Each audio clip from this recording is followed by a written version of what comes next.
Accusations of fraud and internet restrictions, the damaging claims in the last week of Tanzania's election season. We'll know in a week's time who their new president is.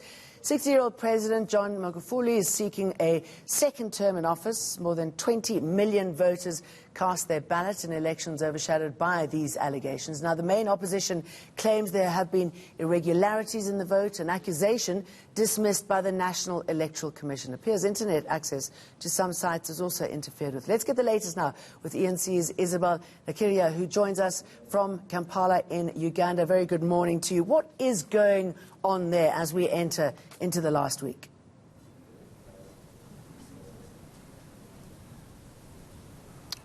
Good morning. As you know, the rights groups in Tanzania have heavily, kind of condemned the internet shutdown in Tanzania. The UN Human Rights Office in Tanzania says that Tanzania was largely a peaceful country, known for praise for peacemaking efforts, but under President Magufuli, it's undergoing a human rights crisis. In the recent past, we've seen, media freedoms have been stifled, a crackdown on civil rights groups and opposition groups. We've also seen, polling,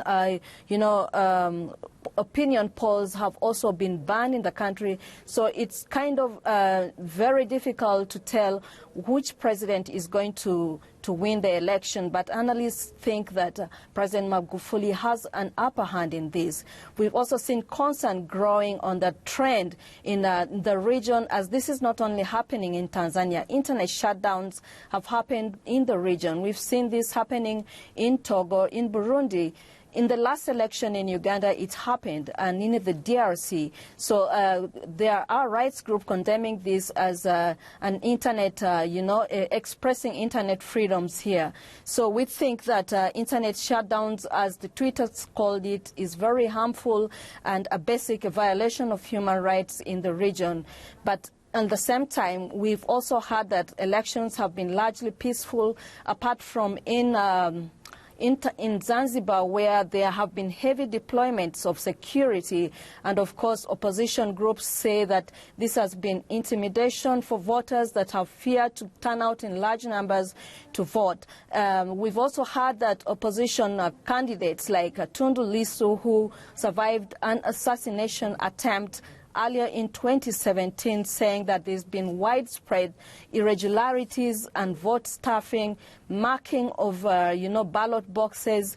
And, of course, the Electoral Commission in Tanzania has denied this, but still opposition groups like, the Chadema, which is the main opposition group there, has called out on its supporters to turn out in large numbers on the streets if the ballot counting is not done properly. At the moment, ballot counting is taking place, and it's largely peaceful so far.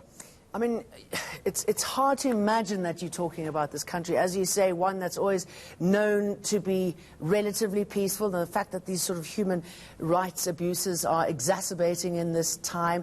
International observers aren't allowed there. The Electoral Commission says that everything is free and fair. How do people in Tanzania feel about what's happening?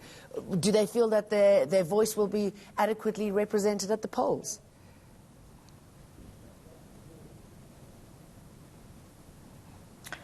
There's been a growing concern in Tanzania. People in Tanzania think that there could be violence erupting soon, especially if the opposition senses that they are getting defeated.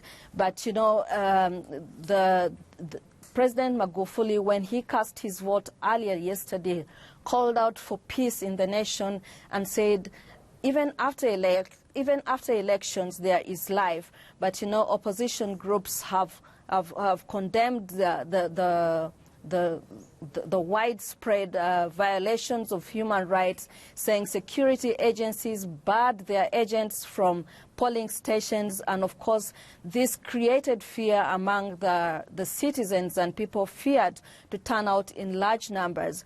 The issue of ballot stuffing, the issue of, already marked ballot papers is causing a lot of fear among the the citizens in Tanzania. And of course, some of the reporters that I've talked to in Tanzania says there is fear among people that this could turn out violent in the coming days as the vote counting takes place.